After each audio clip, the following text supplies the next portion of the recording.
En juillet prochain, 72 des meilleurs VTTistes mondiaux s'affronteront sur la colline d'Elancourt pour le titre olympique. Un terrain de sport créé de toutes pièces ou presque dans un milieu naturel.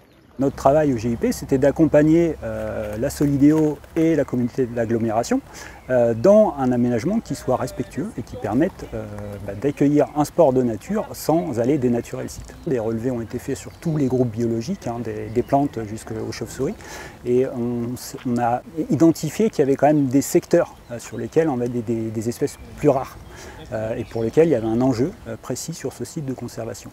Une biodiversité, mais une biodiversité parfois invasive. Les équipes en ont identifié 7, dont la fameuse renouée du Japon, terreur de l'environnement, qui pousse ses racines jusqu'à 4 mètres de profondeur. Il y a des moyens d'internation mécaniques très lourds pour la traiter. C'est pas envisageable de le faire parce que ça a des coûts économiques vraiment considérables.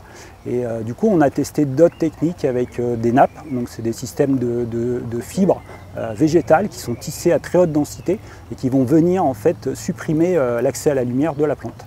Pour Seine et Yvelines Environnement, les travaux pour Paris 2024 ont été une opportunité pour évaluer et contrôler la biodiversité du site.